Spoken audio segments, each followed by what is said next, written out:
اسی سے میں اب یہ کہنا چاہتا ہوں، اسی سے یہ بتانا چاہتا ہوں، نبی پاک علیہ الصلوۃ والسلام کو اللہ پاک نے کہا کہ تم ساری کائنات کو بتا دو کہ تم میں میری مثل کوئی نہیں ہے، ساری کائنات کو بتا دو۔ اس لیے نبی پاک نے فرمایا ایکم مثلی، تم میں سے کون میرے مثل ہے؟ لیکن جب اللہ کی ذات کی بات آئی تو فرمایا انما انا بشر مثلکم، کہ میں تمہاری طرح ایک بشر ہوں، تمہاری مثل ایک بشر ہوں۔ جب بندوں کا بندوں کے ساتھ تقابل ہوا تو فرمایا تم میں سے کوئی میرے جوڑ کا نہیں ہے، لیکن جب خدا اور مصطفیٰ کی بات آئی تو فرمایا خدا اور مصطفیٰ، چونکہ خدا اپنی شان میں یکتا ہے اور خالق ہے اور محمد اپنی شان میں یکتا ہے لیکن مخلوق ہے، اس لیے خدا اور مصطفیٰ کا جفت نہیں ہو سکتا، یہ جوڑ نہیں ہو سکتا۔ اس لیے خدا کے مقابلے میں کہا میں تمہاری طرح ہوں، لیکن مخلوق کو دیکھ کر کہا ارے ساری کائنات والے مل کر تم میں سے کوئی میرا مثل ہو ہی نہیں۔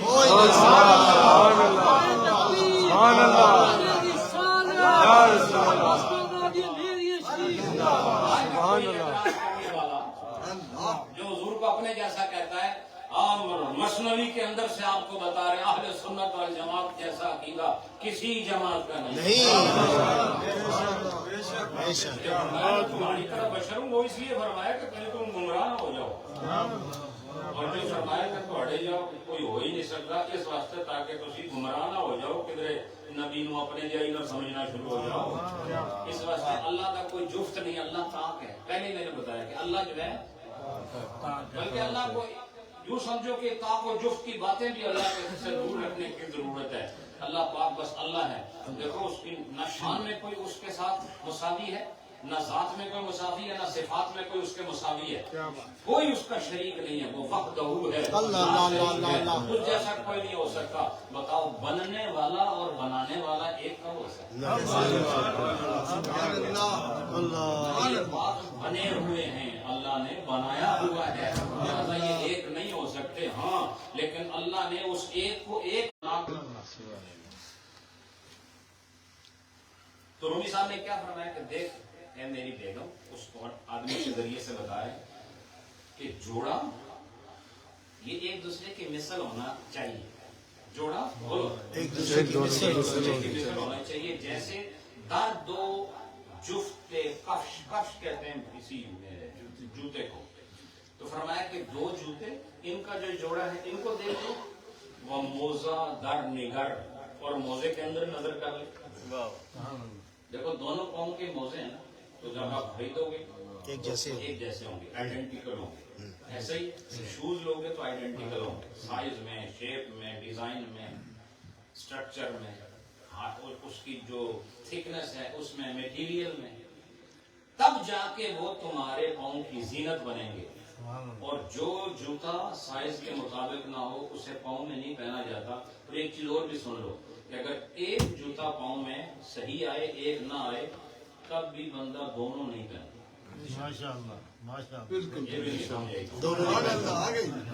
یعنی ایک بندہ سیدھا ہوا کام یہ نہیں، دونوں اندر سیدھا ہونا ضروری ہے۔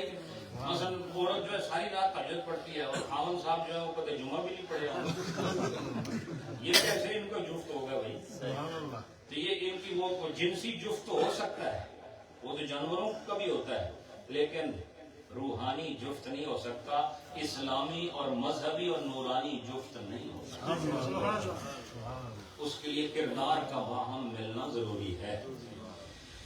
جفت باید بر مثال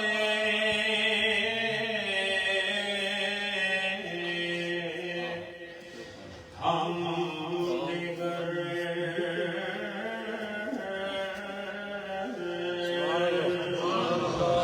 درد و جفت کفش و موزہ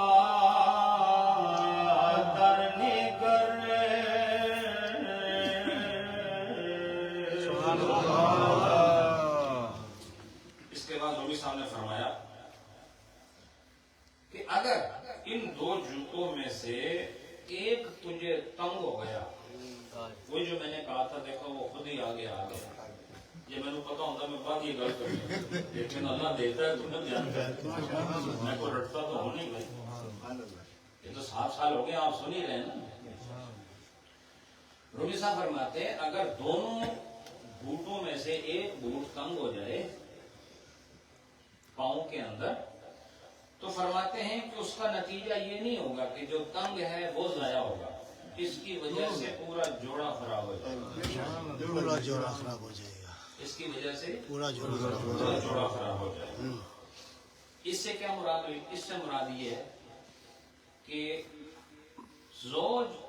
زوجہ خاوند بیوی ان دونوں کا اوصاف میں، اخلاق میں، عادات میں، اطوار میں، شعار میں، وقار میں، زندگی کے شب و روز کے معمولات میں ہم آہنگ مزاجن ہونا اس لیے ضروری ہے تاکہ کار حیات در مصلحت چلتا ہے، مصلحت کے ساتھ آگے بڑھتا رہے، شرائط کے ساتھ نہ بڑھے، فساد کے ساتھ نہ بڑھے، لڑائی جھگڑے کے ساتھ نہ بنے، گالن گلوچ کے ساتھ نہ بڑھے، بلکہ مصلحت کے ساتھ بڑھے۔ اور مصلحت کے لیے میں نے بتایا تھا آپ کو باصفت ہونا ضروری۔ تو یہ شعر سنیں، پھر انشاءاللہ 1-2 مثالیں اور دیتے ہیں، اس کے بعد ختم کرتے ہیں۔ گر یکے کفش از دو تن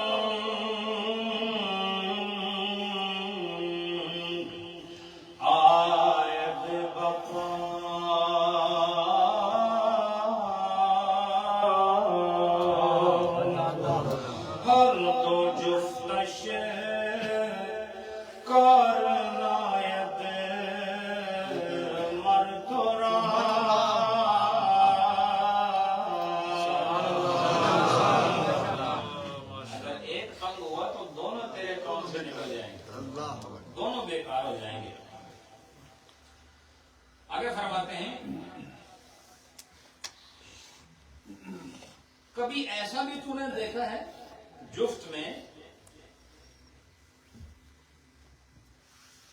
اب یہ جو شعر ہے نا، اس کا جو مصرع ہے نا، یہ بھی ذو جہتین ہے۔ وہ کس طرح؟ پہلے ذرا مصرع کے الفاظ سنو۔ ویسے عموماً تو میں پڑھتا ہوں، پہلے ترجمہ بھی کر دیتا ہوں، تشریح بھی کر، پھر آخر میں شعر پڑھتا ہوں۔ یہ آج کا جو سبق ہے اس میں 7 شعر اس لیے پڑھنا ضروری ہے کہ اس کے بغیر مفہوم سمجھ نہیں آتا۔ وہ کیا فرماتے ہیں؟ جفت در یک خرد و آن دیگر بزرگ۔ اس کا معنی کیا ہوگا کہ جوڑا جوتے کا ایک چھوٹا اور دوسرا بڑا ہو، کبھی ایسے بھی ہوا؟ اچھا، ایک تو معنی جفت در یک، جفت یہ معنی کیا ہے جب میں پڑھوں جفت در یک، لیکن اگر میں جفت درے یک پڑھوں تو پھر معنی ہو رہا ہے۔ وہ کیا؟ در کہتے ہیں دروازے کو، اور در کہتے ہیں اندر کو بھی۔ تو اندر کا معنی اگر لینا کہ جفت در یک، تو معنی یہ ہوگا دونوں جوتوں میں سے ایک۔ خرد کہتے ہیں چھوٹے کو، بزرگ کہتے ہیں بڑے کو۔ سمجھ آئی؟ خرد کہتے ہیں چھوٹے کو، بزرگ کہتے ہیں بڑے کو۔ ہمارے کبھی ایسا بھی ہوا ہے کہ 2 جوتوں میں سے ایک بڑا ہو ایک چھوٹا ہو اور وہ جفت ہو، پیر ہو، جفت کہتے ہیں پیر ہو، تو جواب کیا آئے گا؟ اگر جفت درے یک ہو تو مطلب ہوگا کبھی تم نے دروازے کو دیکھا ہے کہ اس کے کواڑوں میں ایک چھوٹا ہو اور ایک بڑا ہو؟ نہیں سمجھا؟ آپ پاکستان کے رہنے والے دروازے سے دیکھے اس یہ بھی ہونے تو جس لئے اس نے 2 پلے ہونے نا، بولو نا اس طرح دیکھو نا، ایک پاس ہے نکا یا دوسرے پاس ہے بڑا، بولو ایسے ہوتا ہے؟ دروازے دونوں برابر۔ درے یک کا مطلب ہوگا دروازے کے دونوں حصوں میں سے ایک دوسرے سے چھوٹا ہو ایک بڑا ہو، پھر وہ جفت کامل نہیں ہے، ناقص ہے۔ یہ جوڑ صحیح نہیں ہے۔ دونوں کواڑ ایک سائز کے ہونے چاہیے، ایک حجم کے ہونے چاہیے، ایک لمبائی چوڑائی موٹائی اس کے مطابق ہونے چاہیے۔ اگر ڈیزائن میں فرق ہو تو کوئی گل نہیں، ایک تھوڑا سونا ہوگا دعا اس طرح کام ہی بند ہوئی جیسے سبحان اللہ بہت بڑی بات ہے بہت بڑی بات ہے لیکن جو ایک موٹا ہویا دعا پتلا آیا بہت نہیں سمجھے یہ بھی میری لڑائی ہے بدخلق ہویا دعا بہت باخلاق ہے یہ بھی میری مصیبت ہے ایک بڑا سخی فیاض ہے دعا دعانی نہیں کرنا یہ بڑی مصیبت ہے سمجھ آئی کہ نہیں کہ دھرے یک کا مطلب ہوگا دروازے کے دونوں کواڑوں ایک چھوٹا ایک بڑا ہو کبھی ایسے دیکھا ہے جواب ہے نہیں اور در یک کا مطلب کہ جو پیچھے بیان چلا آ رہا ہے جوتوں کا کبھی دیکھا ہے کہ ایک قوم کا جوتا بڑا ہو دوسرے کا چھوٹا ہو جب ایسا نہیں ہو سکتا تو سمجھ لو اس بات کو کہ جوڑا تبھی جوڑا بنتا ہے جب وہ من وجوہ ایک دوسرے کے ساتھ عادات و اخلاق میں مساوی ہو من وجوہ کا ہے بہت سارے ہاں یہ تبعیضیہ نہیں بیانیہ ہے من جو میں کہہ رہا ہوں بہت ساری وجوہات کی بنیاد پر وہ جب آپس میں اکٹھے ہوتے ہیں تو پھر یہ جوڑا کامل جوڑا ہوتا ہے آگے وہ فرماتے ہیں اسی شعر کا جو دوسرا مصرع ہے رومی صاحب فرماتے ہیں کبھی تو نے یہ دیکھا ہے کہ شیر کا جوڑا کوئی بھیڑیا ہو اللہ جنگل کی مثال بھی دے دی کیونکہ بعض لوگ جنگلی طبیعت کے ہوتے ہیں آج آپ لوگ مجھے لگتا ہے یا تو گھر سے مار کھا کے آئے وہی چل رہا ہے پریشان بیٹھا یا پریشان ہے کہ واپس جانا پہ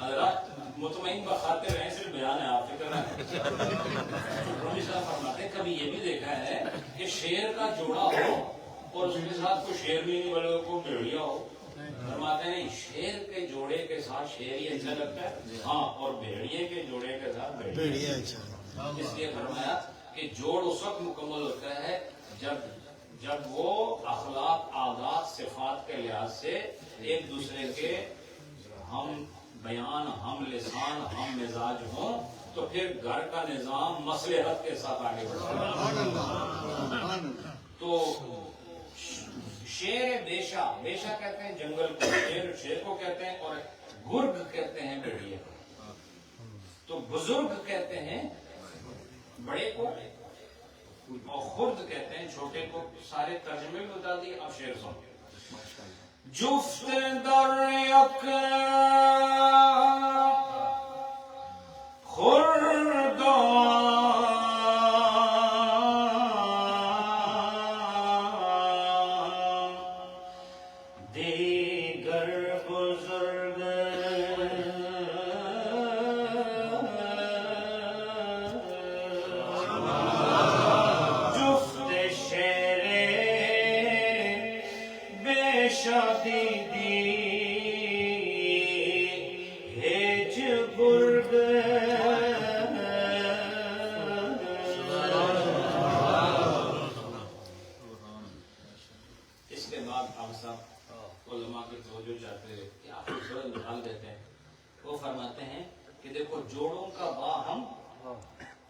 متوازن ہونا بھی ضروری ہے.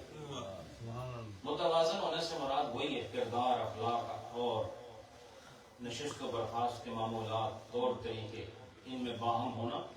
یہ باتیں ساری کیوں کر رہا ہے وہ کہہ رہا ہے میں تو کہہ رہا ہوں دنیا کی لوڑ نہیں، تو کہتی دنیا کی لوڑ ہے کہ ہے ایسا نہ جفت ہے. تو کہیں ایسا نہ ہو کہ یوں لگے کہ شیر اور بھیڑیا کرتے ہو، کہیں ایسا نہ لگے کہ ایک دروازہ چھوٹا ہے دوسرا بڑا ہے، کہیں ایسا نہ ہو جوتا ایک بڑا اور ایک چھوٹا لگ رہا ہو، ایک موزہ لمبا اور دوسرا چھوٹا لگ رہا ہو. تو جس طرح وہ اچھے نہیں لگتے ہم دونوں بھی اس حالت میں اچھے نہیں لگتے. ہم دونوں اس طرح اچھے نہیں لگتے. جس طرح میں تجھے سمجھا رہا ہوں کہ اللہ نے جس حال میں رکھا ہے تو اس پہ راضی ہو تو تیرا بیڑا پار ہے. جفت مکمل ہو جائے اور جفت مکمل ہوتا ہے صفت مکمل ہونے کے ساتھ. تو صفت وہ لے کے آپ جو خدا نے مجھے دی ہے، اور مجھے صفت کیا دی؟ جتنا دے رہا ہے میں نے تو کبھی شکایت نہیں کی، اور تو بھی جب جوان تھی تو نے بھی شکایت نہیں کی. اس کے بعد حضرات اگلی جو مثال دے رہے ہیں کہ جوڑے کا باہم عادات و تو اخلاق میں یکساں ہونا ضروری ہے. اس کی مثال دیتے ہیں کہ تو نے اونٹ کے اوپر سامان لادنے والے 2 تھیلوں کو تو دیکھا ہو. نہیں سمجھے؟ ہم چھوٹے تھے، یہ صاحبزادہ پیر ناصر صاحب، پیر ارشاد صاحب کے صاحبزادے ہیں، بہت ہمارے قابل تکریم اور قابل عزت صاحبزادگان میں سے، اللہ ان کو عزت وقار نصیب کرے. تو ہم جب چھوٹے تھے تو دربار نہرین شریف کا جو لنگر کا سودا ہوتا تھا وہ ایک گدی ہوتی تھی، اس پر سامان لاتے تھے. مرشد آباد بازار آپ کو یاد ہوگا. تو اسی نکلے ہونے سے ہم بھی ساتھ جاتے تھے سودا لینے کے لیے.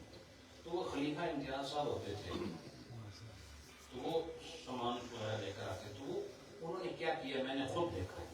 انہوں نے اتنا بھی سامان رکھا، وہ جو اس میں بڑی زبانی کیا کہنا نا آپ سے، کڑونجی. ماشاء اللہ، میں نے پتا نہیں تھوڑے بھروسے سے کہہ رہے ہیں.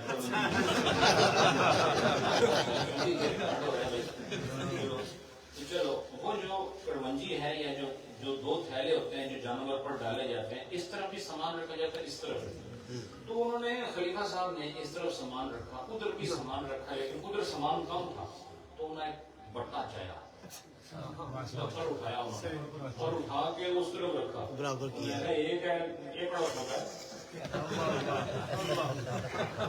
یہ تو سٹنے والی چیزیں رکھا. کیا پیرو اس طرح بولتے تھے، پیرو یہ وزن برابر کر رہے ہیں. اگر یہ نہ رکھا تو یہ جڑی کچی ہے ساری ٹھیک ہے، یا کھوتی مرضی تھے یا سامان جا سکتا. تو وہ اس کو وزن جو ہے نا برابر کرتے ہیں. تو رومی صاحب اس کی بھی مثال دے رہے ہیں کہ دیکھو اونٹ کے جو ماحول ہیں رکھنے والے، اس میں آپ دیکھیں کہ اونٹ کے پشت پر جو 2 تھیلے رکھے ہوتے ہیں، آپ اسی سے اندازہ کر لو کہ وہ بھی ایک جفت ہوتا ہے. کیا ہوتا ہے؟ تو دیکھو جتنا سامان ادھر رکھنا ہے اتنا سامان نہیں رکھو گے تو سامان ہوگا، دونوں تھیلے بھی ہوں گے، لیکن یا اونٹ نہیں رہنے لگا یا سامان نہیں رہنے. سمجھائی؟ وہ گر جائے گا، وہ رہ نہیں سکتا، وہ سلپ ہو جائے گا اس طرف جہاں وزن زیادہ ہے، اس طرف کو وہ سلائڈ کر دے گا اور سامان گر جائے گا، آپ کا مقصد فوت ہو جائے گا. تو وہ فرماتے ہیں اونٹ کے اوپر ایسا تھیلوں کا جوڑا نہیں آ سکتا جن میں سے ایک تھیلا خالی ہو اور دوسرا مال سے بھرا ہو. گھر کو بھی اونٹ ہی سمجھو، گھر کو، اور اس میں 2 تھیلے ہیں، ایک کو خامند کہتے ہیں، ایک کو بیوی کہتے ہیں. ایک بھریا ہوا ہے، دوسرا خالی ہوا ہے. اس اونٹے اوپر پھر وہ سواری نہیں کر سکتا. سمجھائی کہ نہیں؟ کیونکہ یہ سفر مکمل ہو نہیں سکتا. اس لیے جو خامند ہو وہ اپنے اندر نظر کرو، اور جو بیویاں ہو وہ اپنے اندر نظر کرو کہ کس کے اندر مال کی کمی ہے. جہاں مال کی کمی ہے وزن برابر کر لو تاکہ سفر حیات خوبصورتی سے.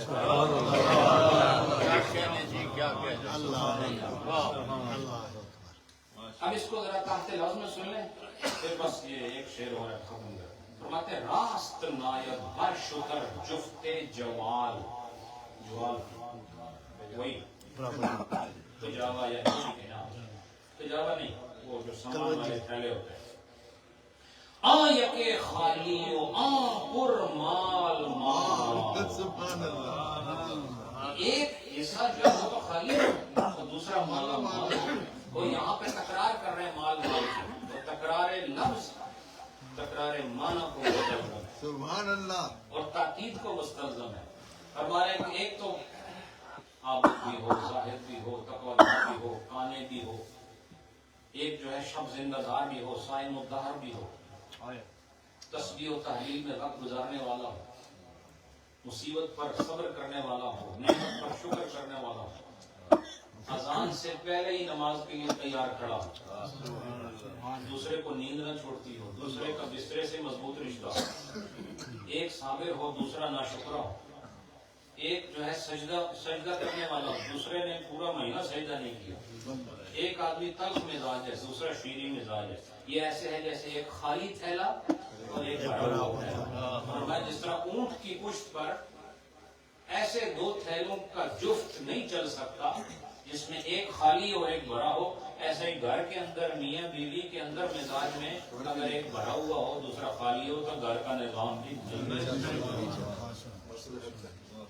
اب اس کو بھی آپ سماعت کرو. راست نایت بارش اترے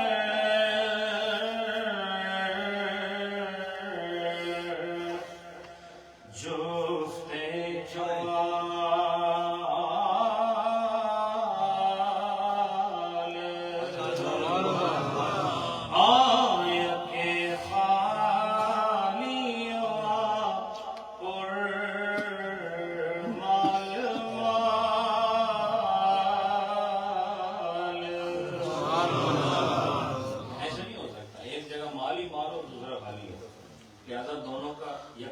ہونا ضروری ہے. لیکن اب جو رومی صاحب آگے فرما رہے ہیں وہ فرماتے ہیں، یہ ساری مثالیں ختم کر کے اب وہ خامن بیوی سے کہتا ہے کہ میں قناعت کے ساتھ قناعت کی طرف مضبوطی قلب کی ساتھ رکھتے ہوئے چل رہا ہوں. اللہ تو کیوں برائی کی طرف جا رہی ہے؟ جیسے جفت کی مثالیں ساری دے دی نا آپ کو کہ میں تو قناعت کا سفر کر رہا ہوں اور تو شناعت کا سفر کر رہی ہے.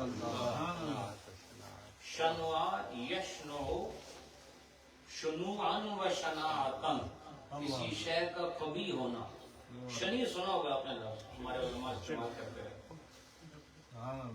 یہ علامہ صاحب آپ چونکہ نحوی ہیں تو فاولا یا فولو شنوا یشنو شنوعا و شناعتن، اور اس سے پھر شنی بھی آتا ہے شانے بھی آتا ہے آگے. تو فرمایا کہ میں تو قناعت کی طرف جا رہا ہوں تو شناعت کی طرف جا رہی. اب قناعت اور شناعت ایسے ہے جیسے ایک بھرا ہوا تھیلا اور ایک خالی تھیلا. اب یہ اونٹ کے جسم پر کیسے قائم رہ سکتا ہے؟ اس کا قائم رہنا اس صورت میں ممکن ہے، اس صورت میں ممکن ہے جب ادھر بھی وزن برابر ہو، ادھر بھی وزن برابر ہو، ادھر بھی خیر ہو، ادھر بھی خیر ہو، ادھر بھی سجدہ ہو، ادھر بھی سجدہ ہو، ادھر بھی صدق ہو، ادھر بھی صدق ہو، ادھر بھی محبت ہو، ادھر بھی محبت ہو، ادھر بھی خدمت ہو، ادھر بھی خدمت ہو، ادھر بھی قرآن ہو، ادھر بھی قرآن ہو، ادھر بھی سیرت ہو، ادھر بھی سیرت ہو، اور ادھر بھی رکوع ہو، ادھر بھی رکوع ہو، ادھر بھی کردار رسول ہو، ادھر بھی معیار رسول ہو. جہاں پر یہ وزن برابر ہو گیا یاد رکھو نے خدا نے دونوں جہان میں کامیاب.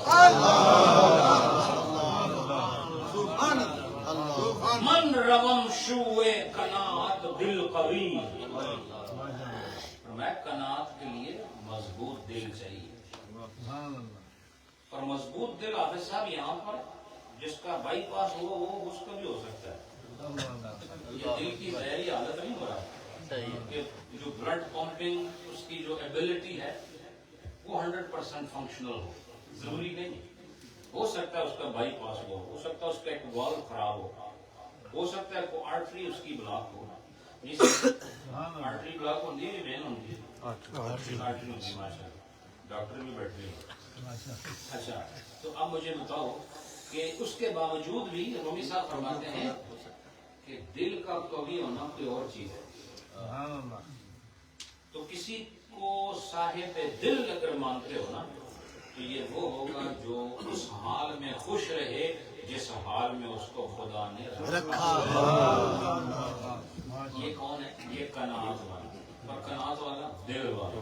کون سے دل والا؟ مضبوط دل والا. مضبوط دل والا وہ ہوتا ہے جو عیش و عشرت کو نہیں بلکہ قناعت کو پسند ہے. اور اس کے مقابلے میں شناعت ہے. یہی شناعت بھی اس کا ضد ہو گیا، اس کا اپوزٹ ہو گیا. تو بتاؤ آپ نے اپوزیشن اور جو گورنمنٹ میں ہوتے ہیں ان کا حال تو دیکھا ہوگا. حال کے اندر نہیں سمجھے وہ جو حال ہے اس اس حال میں ان کا حال تو دیکھا ہوگا. ایک گورننگ باڈی ہوتی ہے, ایک اپوزیشن ہوتی ہے, دو ایک دوسرے کی گالیاں دے رہے ہیں, اور آج تک انہوں نے مسئلہ کوئی حل نہیں کیا. آپ جانتے ہیں جہاں سے ہم اور آپ آئے ہیں, تو آج تک وہاں بحث بھی ہوتی ہے, بڑی بڑی جناب گفتگو, بڑی بڑی زوردار تقریریں ہوتی ہیں, لیکن لفظوں کی بارش ہوتی ہے, لیکن ایسی بارش ہوتی ہے جس سے غریب کی پیاس نہیں بجھتی.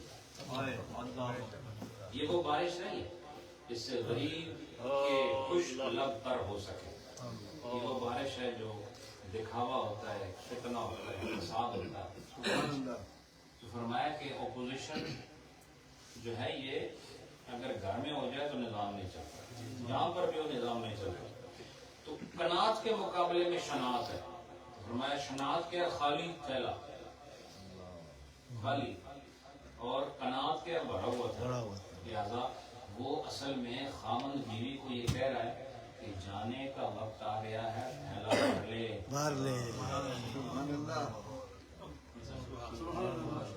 ٹرنے والے یہاں تھوڑے بھی دن اور رہ گئے, سفر بہت تھوڑا ہے. اب یہ سونا چاندی اور بڑے بڑے کھانے اور لمبے لمبے میز سجائے جائیں, اس کا ٹائم نہیں ہے. آپ تو بس سجدے قیام کرو, رات چونکہ سویرا ہونے والا ہے. خالی تھیلا بھر لے, جلدی بھر لے, خالی تھیلا بھر, خالی تھیلا بھر, تاکہ ہم دونوں کی جوڑی سلامت ہے.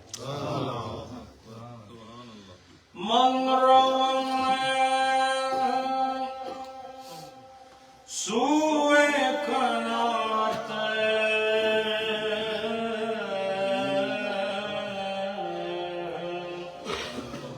دل غمی,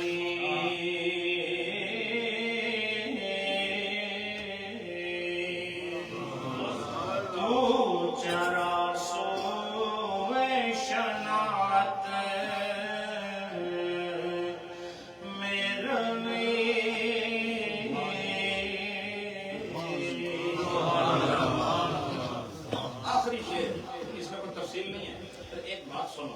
رومی صاحب فرماتے ہیں اس آدمی کی طرف سے کہ وہ آدمی اسی اخلاص اور درد کے ساتھ, اسی طرز کے مطابق, طرز سے مراد یہی انداز ہے, نصیحت کے مطابق اپنی بیوی کو نصیحت کرتا رہا یہاں تک کہ صبح ہو.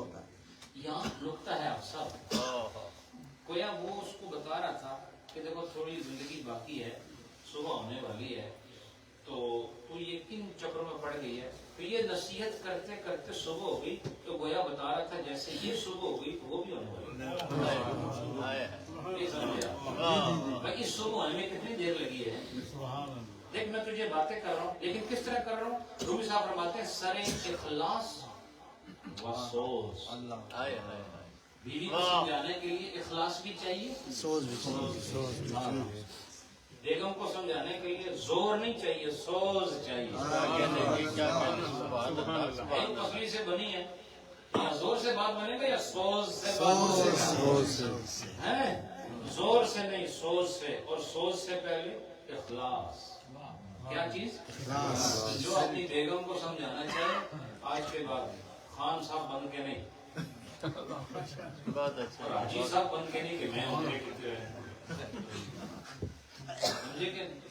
بیگم کو سمجھانا ہے تو چودھری صاحب اور راجہ صاحب بن کے نہیں, بلکہ رومی صاحب کا فقیر بن کے.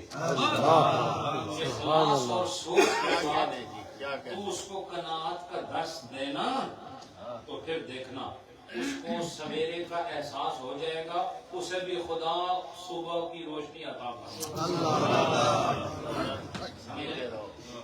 بس یہ ختم ہو گیا. اس کو ذرا تحت لفظ میں سنیں, پھر میں ترنم میں پڑھتا ہوں, پھر درس ختم کرتے ہیں. مرد کانے از سر اخلاص و سوز. مرد کانے یعنی وہ جو درس دے رہا ہے اصل میں اس کی صفت ہی قناعت. اس سے پتہ چلا کہ لما تقولون ما لا تفعلون, وہ خود کانے تھا اس لیے اس کو بھی قناعت جو خود آکے میں 5 روٹیاں کھا سا تو ایک کھا, تو پھر نظام نہیں چل سکتا ہے. ہاں وہ خود آدھی کھائے اس کو کہ تو ایک کھا لے گزارا کر لے تو بیگم آپسی واقعی ہے بندہ ہے یہ خود 3 روٹیاں کھا کے اس کے آدھی دے سو کہ تو گزارا کر بڑے حالات اچھے نہیں ہیں تو پھر تو جو کہہ رہا ہے وہ کر نہیں رہا تیرا منہ کچھ اور ہے تیرا حرکت کرنا کچھ اور ہے لہذا جو تو منہ سے بولے تیری حرکت میں بھی وہی نظر آنا چاہیے اور فرمایا کہ خود کانے ہوگا تو دوسرے کو بھی قناعت اس لیے فرمایا مرد کانے اثر اخلاص و سوز زین نسق نظم و نسق تو سنا ہوگا زین نسق اسی طرز کے مطابق میں گفت بازن تا بروز سوز کے ساتھ روز روز کسے کہتے ہیں مورننگ نہیں سمجھے روز کسے کہتے ہیں مورننگ اور شب کسے کہتے ہیں نائٹ سمجھے تو فرمایا کہ زین نسق میں گفت بازن اسی طرز کے مطابق وہ اپنی زن کے ساتھ باتیں کرتا رہا تاب روز یہاں تک کہ صبح یہاں تک کہ صبح اور وہ کہہ بھی رہا تھا کہ تو کیوں لڑتی ہے صبح ہونے والی اب دیکھو رومی صاحب کہاں پر جا کے بات کر مرد کون از سرے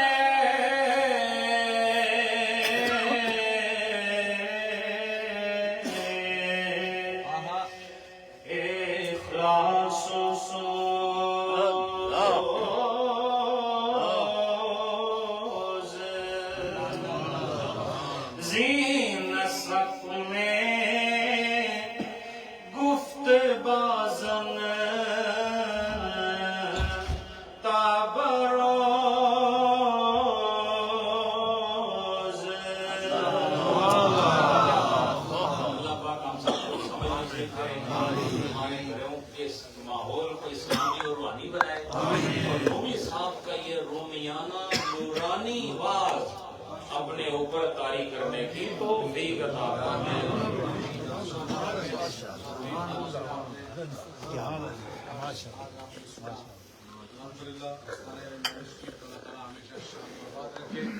اسی تعداد میں یہاں علماء کرام موجود ہیں اور تمہیں انتہائی مختصر پیغام کی